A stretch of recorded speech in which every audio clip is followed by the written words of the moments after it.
Dan saya sangat tersentuh kalau ada orang-orang ini. Saya kira nih baru kelompok teroris pertama yang minta maaf secara publik berkali-kali. Apalagi tokoh setinggi itu mau merendahkan diri serendah-rendahnya minta maaf. Kalau saya pribadi yakin banget ini mereka bubar beneran.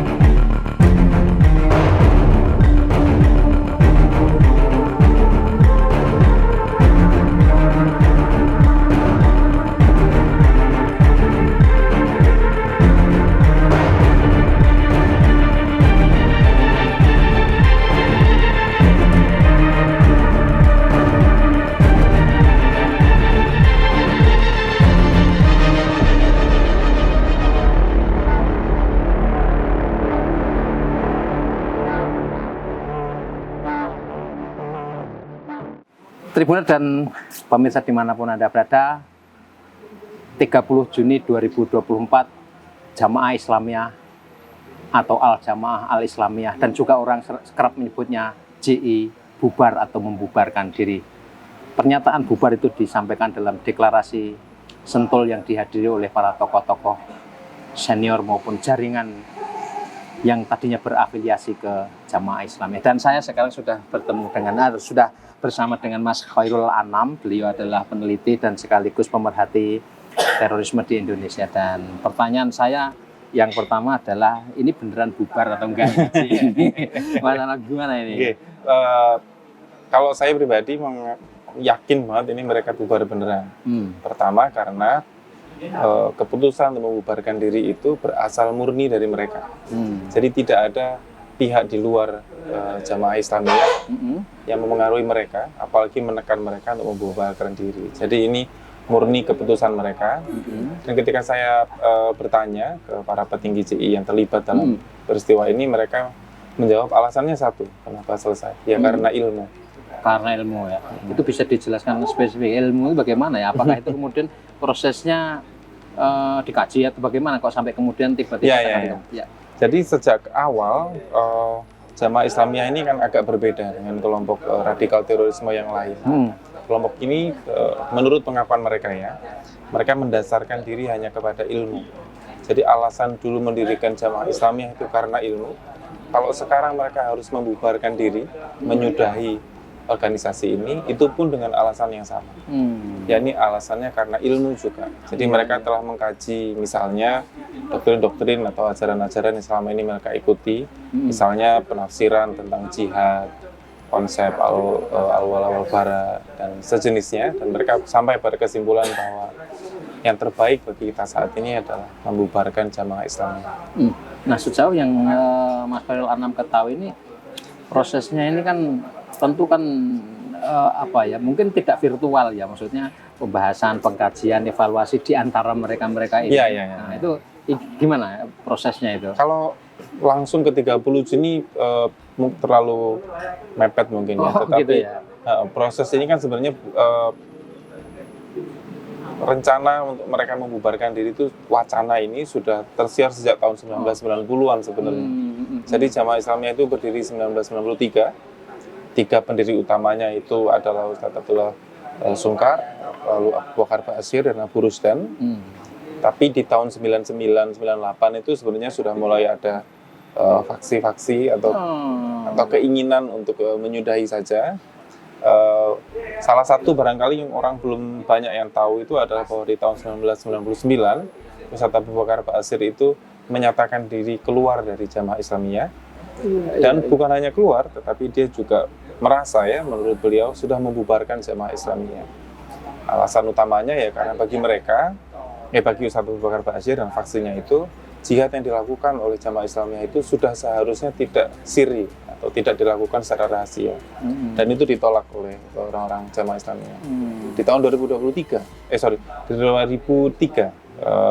setelah aksi bom, rangkaian aksi teror dan banyak dari pasukan JI yang ditangkap oleh pihak kepolisian, ada juga wacana untuk membubarkan JI itu kembali mencuat.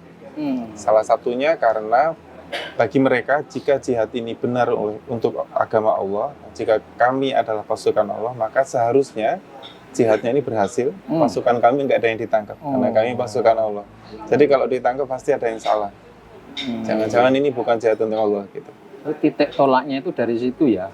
Dari macam-macam. Iya, maksudnya satu di antaranya adalah ketika kemudian kalau ini betul-betul jihad, tapi kemudian kok realitasnya gagal, realitasnya merugikan, sasarannya keliru misalnya. Mereka kan musuh besarnya menurut Ustadz Parawijayanto. Musuh utamanya jamaah Islamiyah itu kan Amerika Serikat. Ya. Tapi di bom Bali yang meninggal itu malah bukan orang Amerika yang banyak, Australia, bahkan orang Indonesia gitu. Nah itu cukup disesalkan juga. Nah bagi orang-orang jamaah Islamiyah, ini kalau khusus konteks bom Bali ya, bagi orang-orang jamaah Islamiyah, bom Bali itu bukan bom yang dilakukan oleh JI. Karena JI secara struktur kelembagaan tidak pernah memberi izin, apalagi memerintahkan pasukannya melakukan bom itu. Gitu. Nah, wacana ini kan bergejolak terus sampai akhirnya Juni tanggal 30 kemarin itu mereka sampai pada puncaknya.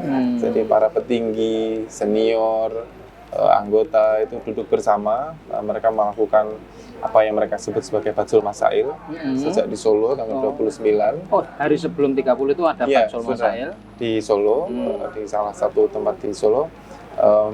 Yang mereka ini mendiskusikan kembali soal, tapi pendiskusiannya tetap dengan landasan ilmu tadi dengan diskusi itu mereka yakin sudah bubar saja tanggal 30 Juni akhirnya mereka mengumumkan. Khususnya pengumuman itu ditujukan kepada pengikutnya sebenarnya. Kita sudah selesai bayat-bayat, kita udah lepas gitu. Artinya 30 Juni itu secara formal ya titik akhir dari jamaah Islamiyah begitu ya kira-kira ya. Setelah ini bubar atau membubarkan diri dan setelah itu tidak ada lagi urusan. Tidak ada lagi.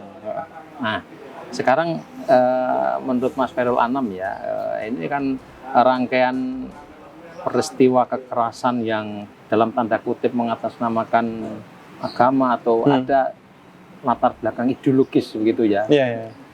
Nah, ini bisa ditempatkan dalam posisi di mana, diletakkan di mana kabar pembubaran atau membubarkan dirinya JI ini? Dalam artian ideologi mereka kah? Atau? Tidak, dalam konteks Indonesia secara keseluruhan. Ya, kabar ini bagi masyarakat bagaimana, bagi pemerintah bagaimana, bagi aparat keamanan bagaimana gitu. Pertama, kalau yang saya wawancara ya dengan orang-orang di Densus 88, terutama para penegak hukum, mereka senang, tetapi yang menurut saya jawabannya unik itu adalah mereka kaget sebenarnya. Kaget malah ya?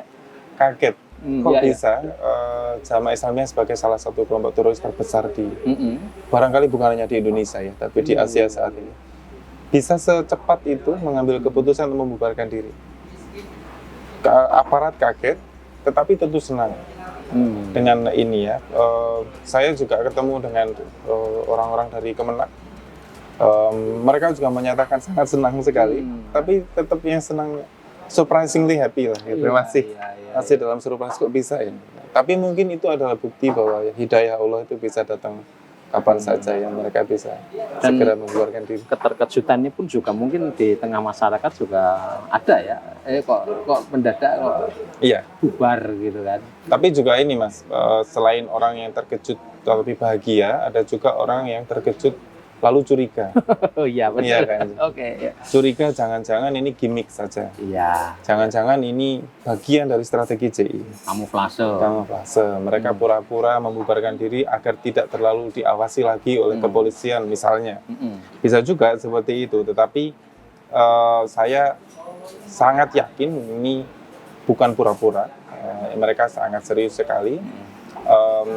Buktinya adalah selain pernyataan tegas bahwa mereka membubarkan diri, mereka juga menulis banyak sekali komitmen yang akan dilakukan. Misalnya komitmennya itu adalah mereka setelah membubarkan diri, hal yang pertama mereka lakukan adalah menyerahkan albas. Albas itu alat bahan dan senjata. Yang selama ini pihak kepolisian tidak tahu ada di mana. Jadi mereka simpan ya. Mereka simpan. Saya ketemu dengan anggota di lapangan itu yang cerita dia sampai nyelam di bantaran Sungai Bengawan Solo karena dikasih tahu ada di situ dan ternyata ada. Benar berarti ya. Benar ya. Jadi dan itu ada banyak. Lalu mereka juga berkomitmen untuk menyerahkan DPO DPO ya. Yang Oke, ya. ada yang sampai hampir 10-13 tahun dikejar kepolisian, nggak ada. Setelah Jamaah Islam yang membubarkan diri, orangnya muncul Muncul. dan langsung menemui amirnya, Hmm. bilang mau menyerah. Dan Gitu. oleh tokoh-tokoh tuanya kemudian dikomunikasikan dengan aparat keamanan tentunya. Betul. Lalu ada juga yang menurut saya penting juga itu adalah karena Jamaah Islamiyah ini dikabarkan terafiliasi dengan banyak sekali pesantren di Indonesia, jumlahnya lebih dari 40. Santrinya kalau dari awal ya mungkin bisa sampai saya ketemu dengan salah satu pengurusnya itu bilang 15-16 ribuan dari total santrinya. Mereka bersedia untuk melakukan evaluasi terhadap kurikulum di pesantren-pesantren itu. Dan ini hal yang menurut saya sangat serius, tidak mungkin gimmick. Iya.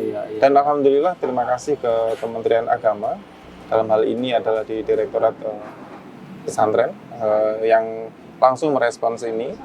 Dan mereka bersedia terbuka bukan saja untuk membantu melakukan evaluasi terhadap kurikulum yang ada di pesantren-pesantren yang terafiliasi dengan CI, tetapi juga mereka menyatakan kesediaan untuk memperkenalkan program-program beasiswa yang barangkali bisa dimanfaatkan oleh santri-santri ini agar mereka tetap kembali bisa sekolah lebih tinggi. Iya. Karena orang kalau sekolahnya makin tinggi itu makin secara ini ya Mas, secara natural tuh akan semakin menolak kekerasan. Ya, lebih toleran gitu Iya. lah ya.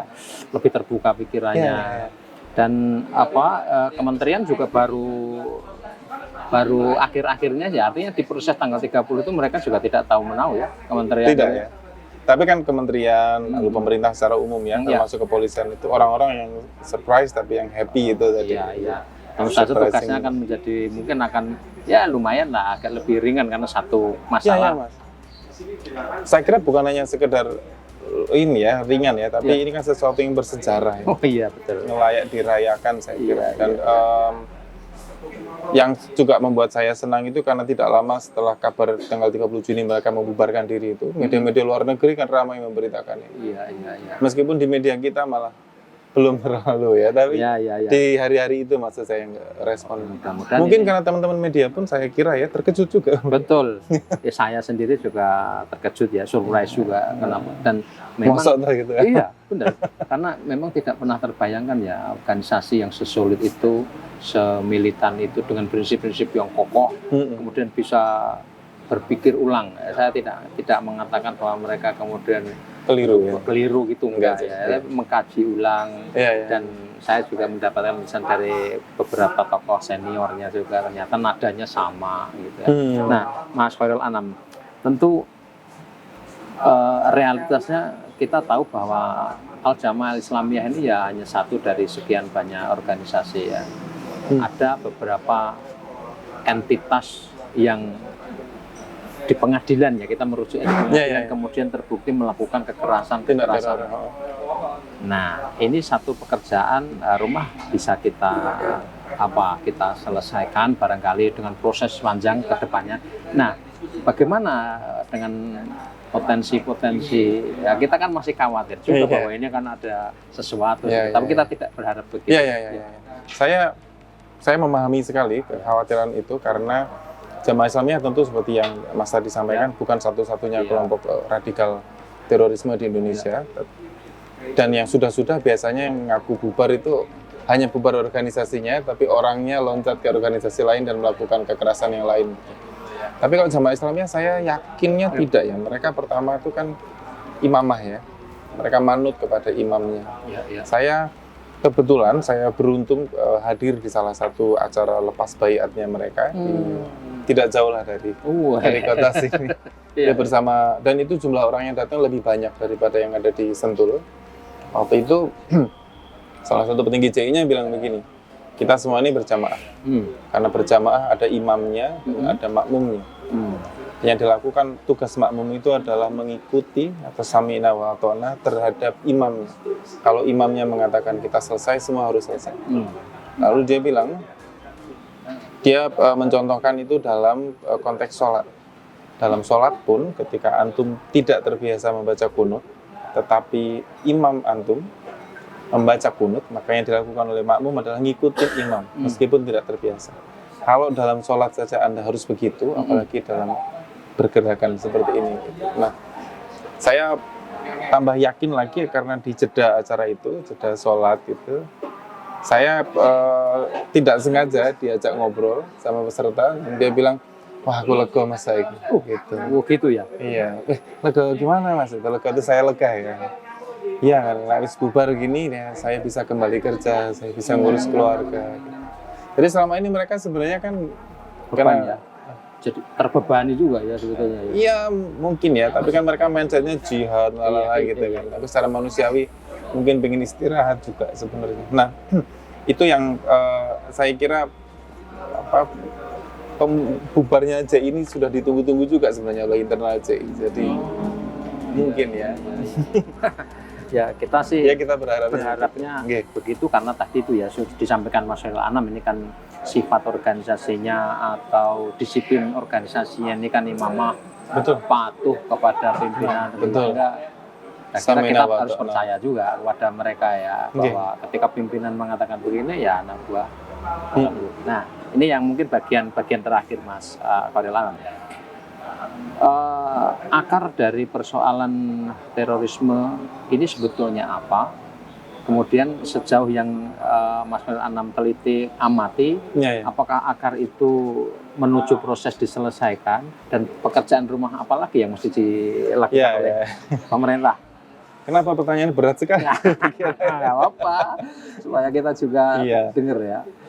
Saya sebenarnya sangat beruntung bertemu dan berinteraksi cukup dekat dengan CI karena interaksi ini mengubah pandangan saya tentang terorisme.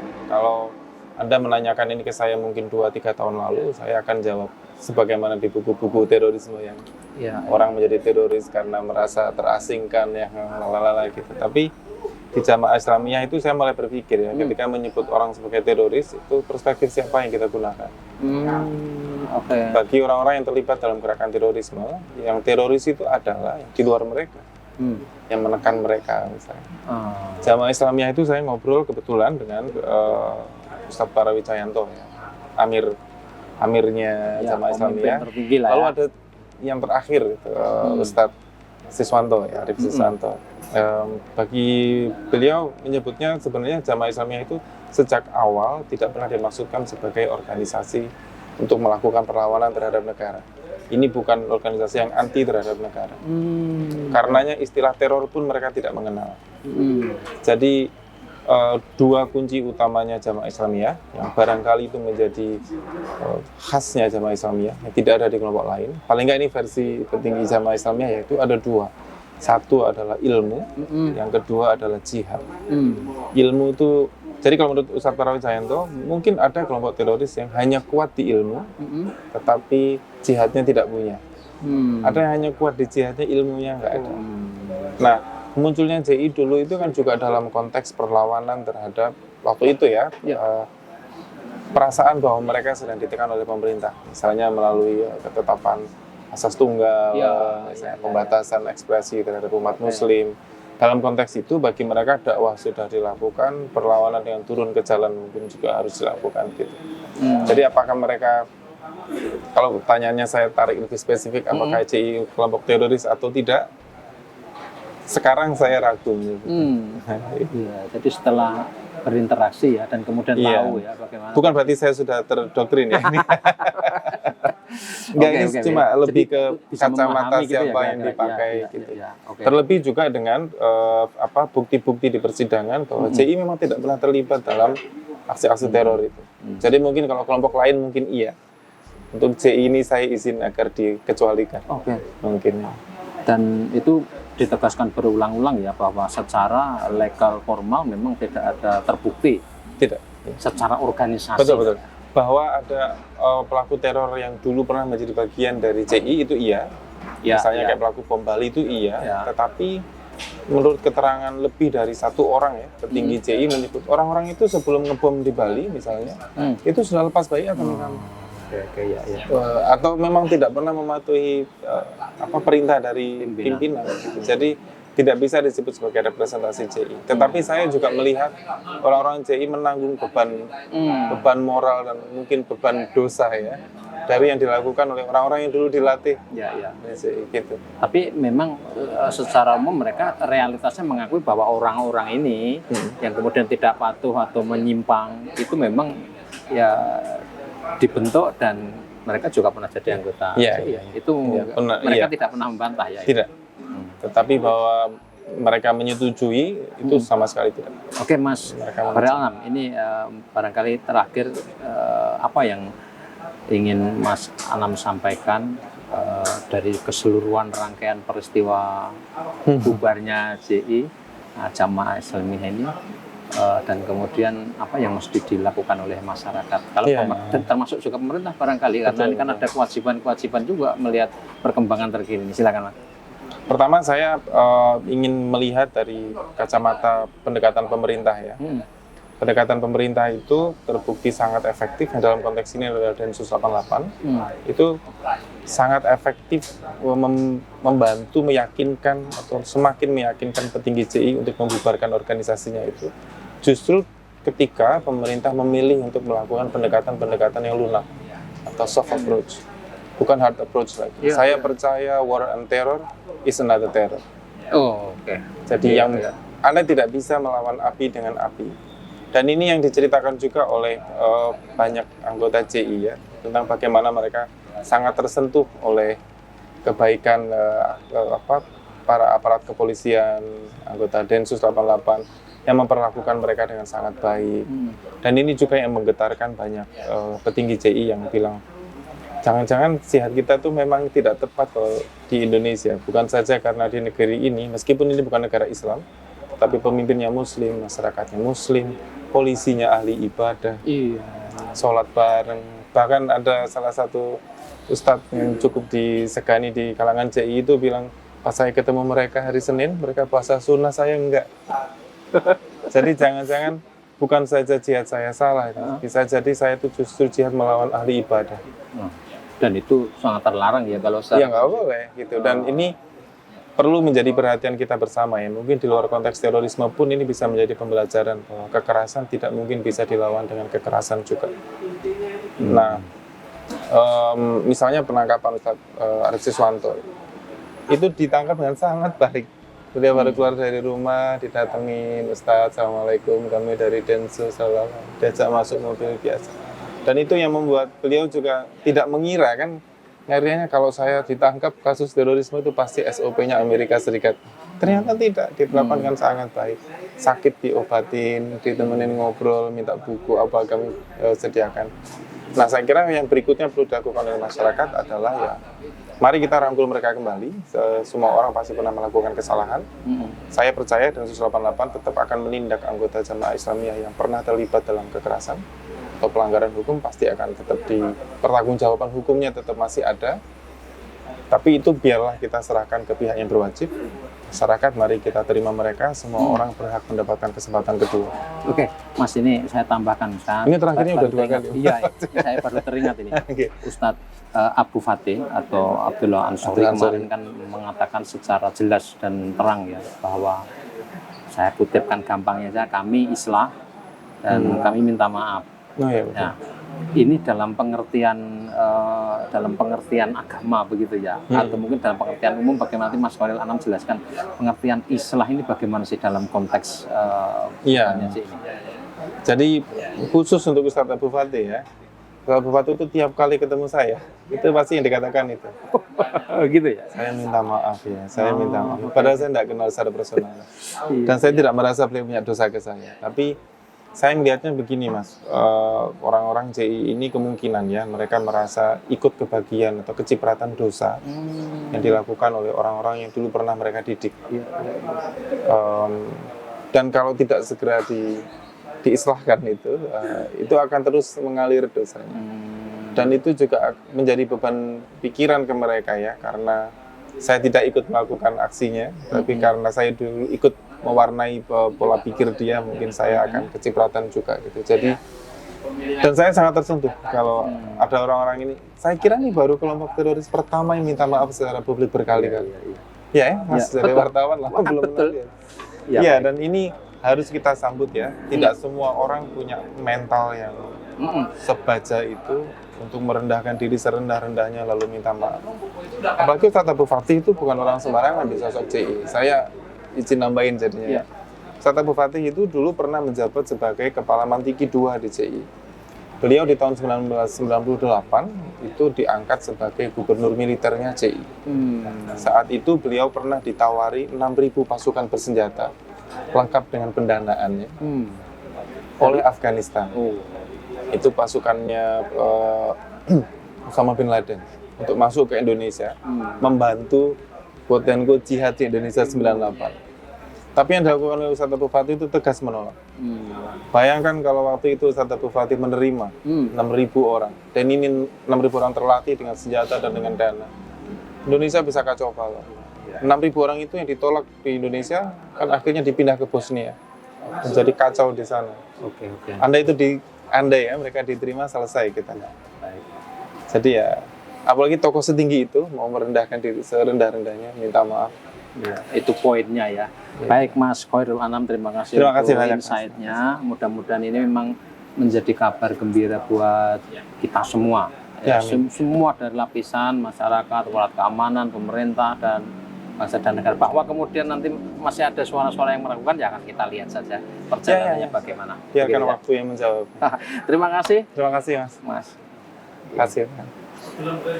Tribuners dan pemirsa dimanapun Anda berada, demikian bincang-bincang saya dengan Mas Khairul Anam, peneliti dan pemerhati terorisme di Indonesia, dan apa yang disampaikan beliau ini semoga bermanfaat untuk Anda dan kita semua. Terima kasih, jumpa lagi di perbincangan lainnya. Download Tribun X sekarang, menghadirkan lokal menjadi Indonesia.